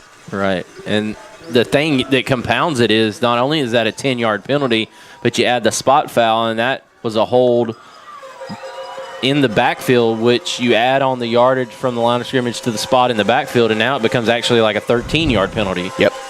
So Hopkins back under center, back in the gun with 2 to his left, 1 to his right, going to run a speed option to McDonald, and he's going to pick up the 1st down. Wow. And there is another flag. Looks like we may have a hold or a formation issue. We'll see. The flag's at the 41-yard line, and it looks like it's a hold and possibly on number 83. That's Sam Worthy. Maybe. Is that 83? Am I seeing that right? Or 82? I think 82. Connor Cullers, the guard. So that'll back up John Millage yet again.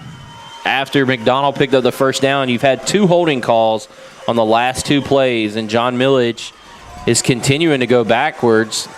That's going to be at the 49-yard line of John Millage, and they've got to pick up the 1st down to the 18.5-yard line of Frederica. So there is another example of 4 yards in the backfield, and there's a holding call. So Hopkins under center, I formation behind him with, I believe, Burney dotting the I. He's going to drop back, looking to throw. He's got the receiver wide open, and that is Presswood, touchdown. Wow, what a throw by Hopkins. Yeah, that was absolutely incredible. Presswood has really put on a show tonight. He's been incredibly impressive. That's his second touchdown, I believe. Yep. He's also had another big reception down here on the left side. He's tackled inside the 5-yard line. And did he have an interception as well? I think so. So he's had a huge night, and he has been one of the main catalysts for why John Millage is.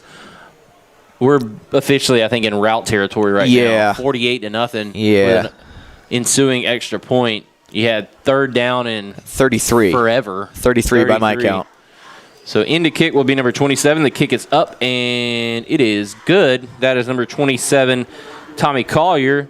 And John Millage is now on top 49-0 with 5:14 to go here in the third quarter. We will take a quick break and come back with the rest of the third. You're watching GISA football right here on the Middle Georgia Sports Network. The Middle past 7 years, we have been there for region championships, state championships, and everything in between. We look forward to another 7 years of coverage, as you can always count on the Middle Georgia Sports Network.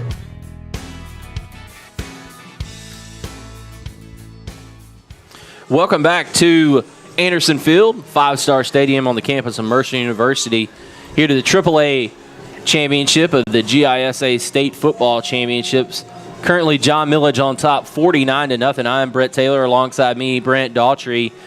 And Kenny Kofer has the camera up in the camera well, switching off with Brent here after halftime in Westfield. John Millage. It's been a long season. It has been, and John Millage has just scored another touchdown on a 3rd and 33 long pass to Marcus Presswood for 51 yards. And they will kick off again here to, I believe that is going to be number 4 for Frederica. That's Triplett, Jordan Triplett. So Frederica will start at their own 20-yard line. 1st and 10, down 49-0 with 5:08 to go here in the third quarter. And the Knights have, if it could go wrong for the Knights tonight, it has gone wrong. Absolutely. They've had probably 2 or 3 successful plays all night, but John Millage has won most of the snaps here. Right, and they had a good drive going last drive, and guess what happened?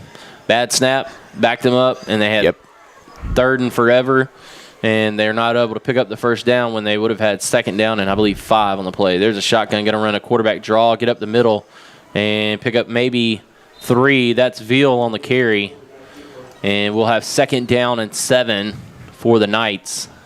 Yeah, not a bad play there. Just get your quarterback running up the middle. Again, when you're playing against an aggressive defense, things like draws and screens, that's kind of what you need to work with until you can get them to back off.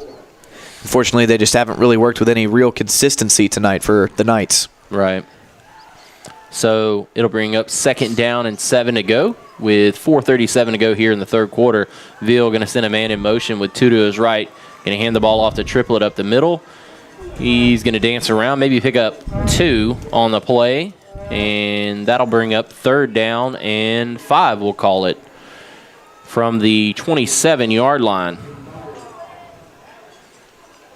I really like the way that Frederica uses their tight end as kind of a blocker. They'll bring him across the formation and try to switch up the strength. The only advice that, or the only problem with it that I have is that I feel like they do it too much. It becomes too easy to read. When you have that tight end standing up in the backfield in that H-back spot like they do, you know you're going to motion them across, and you kind of lose all the surprise for the defense.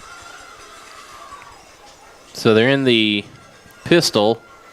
Going to send that man in motion again, like you said, and we've got a flag on the play. Let's see what the call is. Looks like it's a false start on Frederica, so that'll back them up. Yeah, you hate that.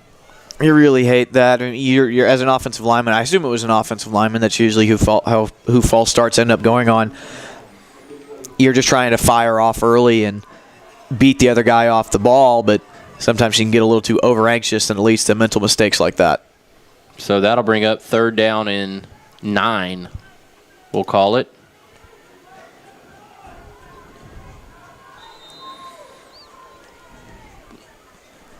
We got a timeout somewhere. Yeah, it looks like we got a Frederica timeout.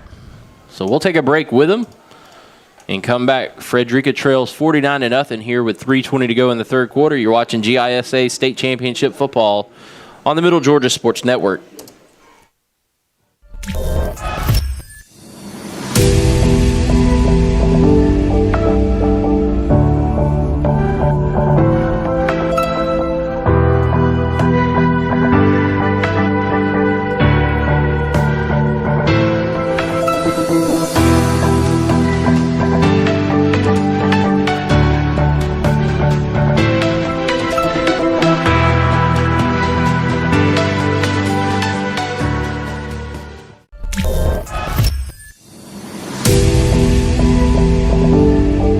University, and facing a 3rd down and 10 here. Yeah, John Millage is well on their way to a 2nd straight state championship. Man, exacting a little revenge for 2 years ago. Trying to, yeah, you're right. That absolutely has to be on JMA's mind, I would think. So a little quick pass out to that man in motion, and that is Triplet, I believe. Or no, that's the number 8, Josh Meadows, and he's tackled down at the 26-yard line and be about 5 yards short of a first down. So Frederica going to have to punt here.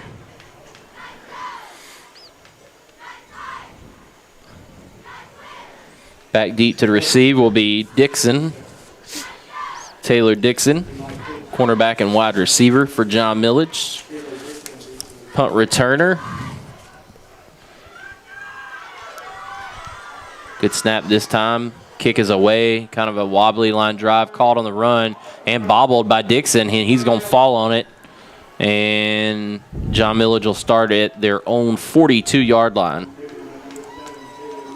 Yeah, a bit of an adventure there. They've had a couple of those. A pretty good punter that Frederica has. Eli Frischman has booted a couple pretty high and far tonight, and unfortunately that's really been the only bright spot for them. So with 2:31 to go here in the 3rd quarter, John Millage takes back over at their own 42-yard line. They're in the I formation. They'll have a receiver left and one to the right. Hopkins back in at quarterback. And they're going to turn around and hand it to the fullback. Fullback breaks through the initial line. Is going to pick up 10 for a first down. Out to the 47-yard line of Frederica, and that is Landon Corson, number 24. When you can pick up 10 yards with your fullback. I was about to say the exact same thing. When a fullback dive picks up 11, you know you're living right. When you're not running the option and you can pick up 10 with a fullback. Landon Corson, a big fella. Yeah, he is. He's got good size, 6 foot, 230. Yeah. That's a load. Handoff to Bernie. Bernie going to pick up 5 yards on the play down to the Frederica 43-yard line. And that'll bring up 2nd down. Well, we'll call it 4. 2nd down and 6 to go for John Millage.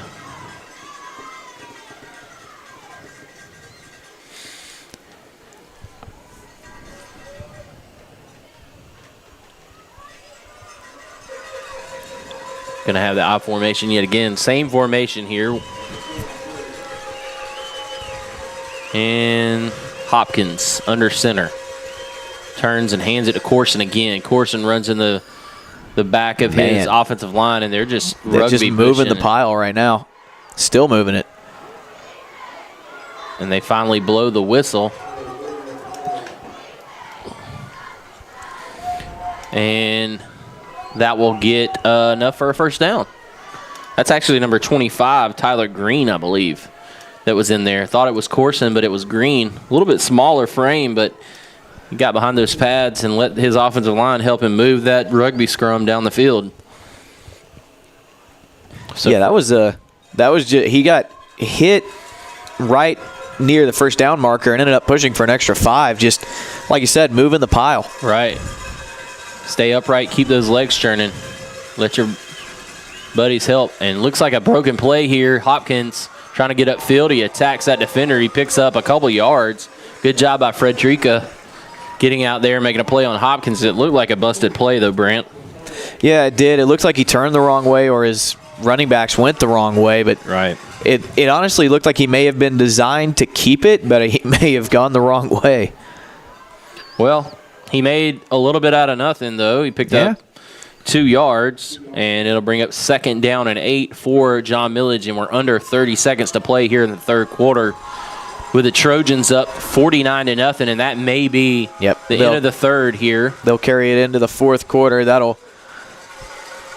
end us here, as Brent was saying. So what we'll do is we'll take a quick break, and we'll get things set here for the fourth quarter. John Millage 1 quarter away from their 2nd consecutive state championship here in AAA GISA football. So we'll take a quick break. You're watching GISA Championship football right here on the Middle Georgia Sports Network. The Middle Georgia Sports Network is excited to bring to you another year of live prep sports action. Whether it's on the gridiron, the diamond, or the hardwood, MGSN has you covered. For the past 7 years, we have been there for region championships, state championships, and everything in between. We look forward to another 7 years of coverage, as you can always count on the Middle Georgia Sports Network.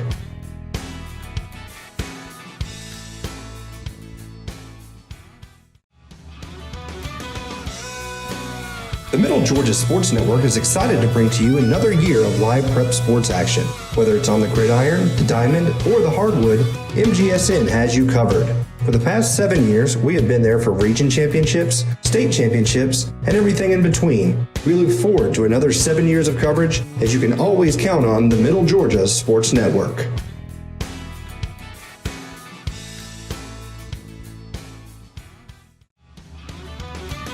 Covered.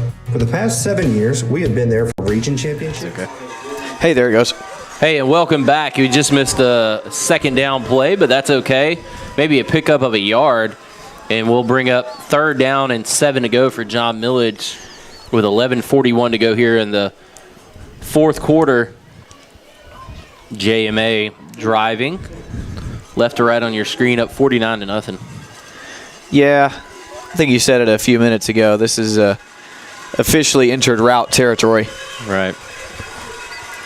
John Millage incredibly talented, as we all knew they were coming into the season.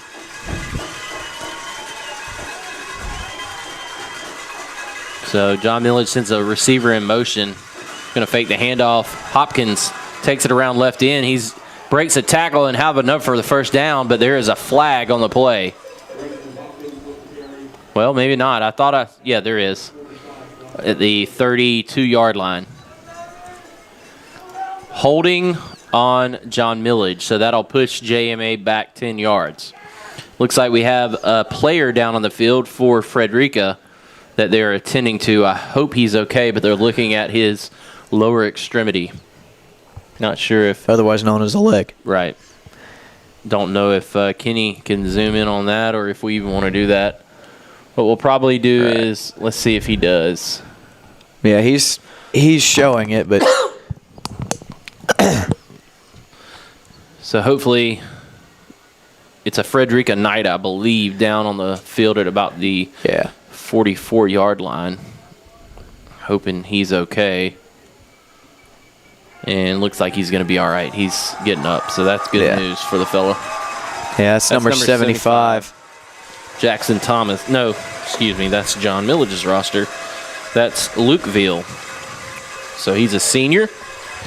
Offensive and defensive lineman, obviously. If I remember right, Harry Veal was a Frederica Knight on that state championship winning team 2 years ago.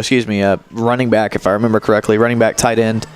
Right, he played that type of role. Played defensive line as well, I believe. Yeah. But yeah, he was also a very good baseball player, if I remember correctly, for a team who played in the state championship just across the way there. Yeah, and we'll be. I believe we'll be bringing you that later this year. I hope. I don't know what's going to go on with COVID-19 stuff, but yeah. Does anybody?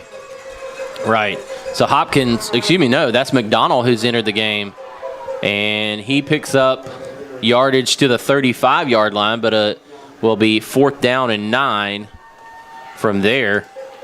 We'll see if John Millage opts to go for it or if it will be a field goal or a pooch kick, I would imagine they're probably going to go for it. Kicking a field goal will probably be a little bit rubbing it in. I don't know. I would think that I would rather see you go for it if it were me. And their offense is back out there. Yep, so I formation, receiver to his left and one to his right. Going to hand the ball off to Bernie. Bernie going to be tackled at the 32-yard line, and John Millage will turn it over on downs to the Frederica Knights who trails by 49 here in this contest. Yeah, where this is, excuse me. Fix that. It just hasn't been the prettiest fourth quarter or prettiest game ever. Frederica is gonna look back at this film and say we had some chances early that we didn't take advantage of.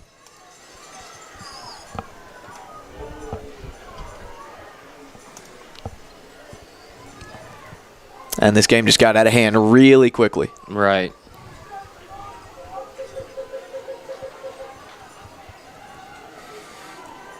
So Veal going to give the ball off to Frederica, running back triplet, and he picks up 11. And that is enough for a first down. We'll get out to the 41-yard line. And that'll bring up first down and 10, and it looks like the clock is continuing to run. Yep. I didn't notice that until just now. Yeah, I'm not sure what the rule is, but I imagine 49-0 is grounds for a running clock. I think it's once the fourth quarter reaches, it's automatic, but if you can agree to it before then, but in the third, if it's more than a certain amount. Right.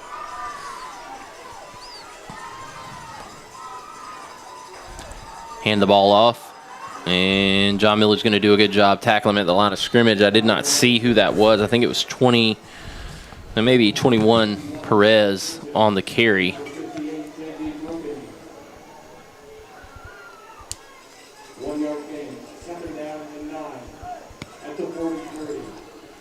Yeah, just like we said before, JMA's defense is just smothering, swarming. They're fast and they're big and they're strong and they're just tough to deal with. Right, second down and 9 here for Frederica, trying to get the plays in. They've got 16 seconds on the play clock. And they're going to have to hurry. Yep. 6. And they're aware of it, I think. Send a man in motion and they get it snapped. Looking to throw, and that ball's almost picked off. McDonald stepped in front of it, got a hand on it, and knocked it away. And he was trying to get it to triplet, I believe, who came out of the backfield and was lined up in the slot. No, that was number 21, Perez. So, third down and 9 from the 43-yard line, we'll call it.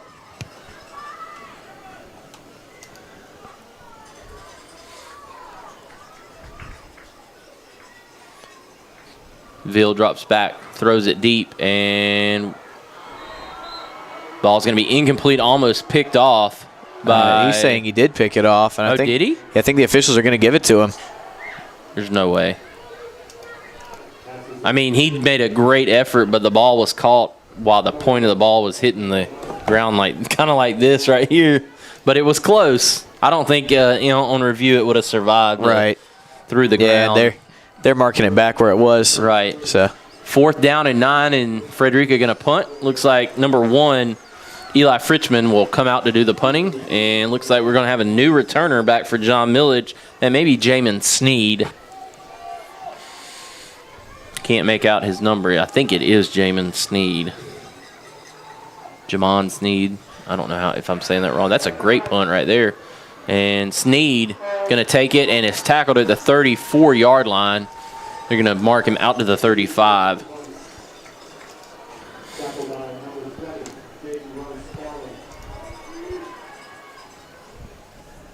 Tackle right there by Rose Scally, Jaden Rose Scally. Excuse me, that's not the 35. That's the 30-yard line. That's that 35-yard line. So John Millage will have the ball with 5:20 to go here in the fourth quarter. Up 49-0 at their own 30-yard line.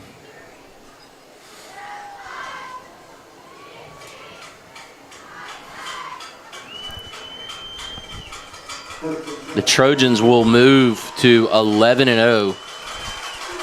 Yeah, very successful season for John Millage. You're going to hand the ball off to Corson up the middle. That may be actually number 25, Tyler Green. It looks like he lost a yard. Right, good job by that defense up front for Frederica, getting penetration in the backfield. And Frederica held their own defensively. They just couldn't withstand the big play here from John Millage. But as you said, or as I said, 11-0. They had 2 games that got canceled because of the COVID-19 concerns with. I think they probably had some contact tracing and some kids that had it, so they decided to cancel ball games or whatnot. Westfield also had that happen. I know a number of other schools had it happen. Right. So that was just kind of what you had to deal with. That handoff goes left side over there and tackle behind the line of scrimmage. That'll bring up 3rd down and 12, we'll call it, with 4:05 to go here in the 4th quarter. And I believe Frederica will drop to 9-4 on the season, but pretty successful when you think about, making it all the way back to the state championship. Absolutely. Any year you can make it to a state championship is a good season, even if you don't win it. Obviously, it's better to win, but getting here is a success in itself. And they we talked about it at the top of the first game, Brett. The fact that we're playing a state championship game right now is a success in itself. Right. So 3rd down and 11. Dropping back to pass, and his hand was hit, and that will fall incomplete and bring on the punting unit. I think that was a new quarterback, and I don't know. I believe it was number 5, Briggs Edie, the sophomore quarterback. Do not have his stats on his height and weight, and then looks like we may have, this may be the first time John Millage has punted since the 1st quarter. I think you're right. They, at the top of this game, Frederica was really hanging tough with them. Right. And just, like you said, some turnovers, some big plays, and John Millage just got out ahead in a hurry. Number 27, Tommy Collier, back to punt and back to receive. I think maybe triplet. We got 2 back for Frederica. Collier going to punt it away, and that punt is high but kind of short. And Frederica muffs the punt but is going to fall on it. Looks like number 1, Eli Fritchman, was there to try to catch it, and it hit off him, and another Knight was able to come up with it. So Frederica will have possession with 2:18 to go here in the ball game at their own 47-yard line. But when you think about it, I think Frederica beat, I know they had to play Pinewood, I think, to open the playoffs, and then they had to play, I want to say, Tift Area, and 2 tough opponents to make it here to Mercer. And they were able to get those victories and get this berth into the championship game. Tonight has not turned out the way that they hoped it would, but got to count this as a successful season to get it this far and to become runners-up in the state of Georgia for the GISA AAA classification. And listen, there's no shame in losing to John Millage. Everyone has this year. They're an incredible squad, as like I said, everyone knew they were going to be. Yeah, I mean, it's just one of those things where obviously you know that you've got to play close to perfect game, and you've got to hope that some bounces go your way. And unfortunately, the turnovers have come against Frederica here tonight, and fortunate for John Millage, they have been able to take advantage of them. And so that's just kind of how football plays, if you will. And with a minute left, John Millage is heading on to a 2nd straight state championship. Coach J.T. Wall will enjoy as that passes out in the flat. Ball bounced up in the air and will go down incomplete. Trying to get the ball out to Fritchman. I don't know why I said Litchfield. J.T. Wall will move to 11-0 on this season, and will have, I believe that's going to be his 3rd state championship since he's been at John Millage. I may be mistaken, but I think that's the case. So under 20 seconds to go here in the game, and Frederica may run one more play. Yep. I think they're going to give it a shot, but this will be the last play of the game. And they're going to hand the ball off here. I think that's to Perez, and he's going to be taken down out of bounds, and that will do it. John Millage is your AAA state champions in GISA. Congratulations to Coach J.T. Wall and the John Millage Academy Trojans. And also congratulations to the Frederica Knights and their coach Brandon Derrick for an incredible season, making it this far all the way to Mercer University to the state championship. But John Millage just too tough on this night, Brant. And right, John Millage right there, and that thing it hits. Where? You see where it says message? No. See where it says message? No. Right.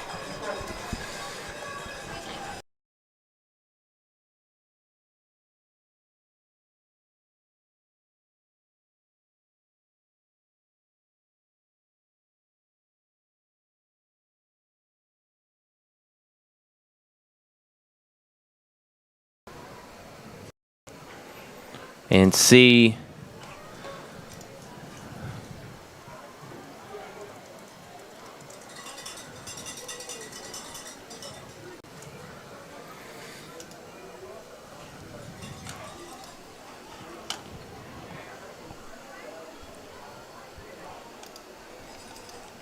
Yeah, shaking hands at midfield right now and getting ready for the trophy presentation.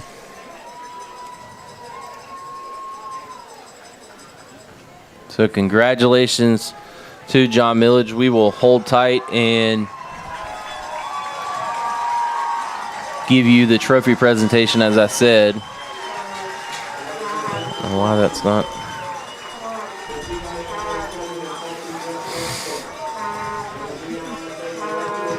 So at first, I think Coach Clinton Morgan will give Frederica their runners-up trophy. Yeah, and again, Frederica, great season for them. They fought hard to get here, and you know, Frederica has some incredible players. They're an incredible team, and they've won 2 in a row. They've made 3 in a row. And John Millage gets the trophy from Dr. Jeff Jackson, and they are the champions of the AAA ranks of the GISA for another year. So they'll be next year the 2-time defending state champions. So I'd like to thank Brant Daughtry. I'd also like to thank Kenny Kofer for his help today and for all that y'all bring to Middle Georgia Sports Network. I'd also like to thank Coach Clint Morgan, for Director of Athletics for the GISA, for his help with us and putting on this event to bring all these teams together for the state championship. It's a fun event to have here at Mercer University, and have an opportunity to kind of have a stage like this to showcase the GISA. And congratulations to the champions here today, both John Millage and Gatewood schools. I know that Kenny mentioned it earlier, something about that lake country up there between Eatonton and Milledgeville right now here in the GISA. They seem to, and we say so long here tonight from 5 Star Stadium on the campus of Mercer University. Your 2 champions, John Millage Academy Trojans in the AAA ranks and the Gatewood Gators in the AA ranks. We'll say so long here tonight from Mercer. You've been watching GISA Championship Football right here on the Middle Georgia Sports Network.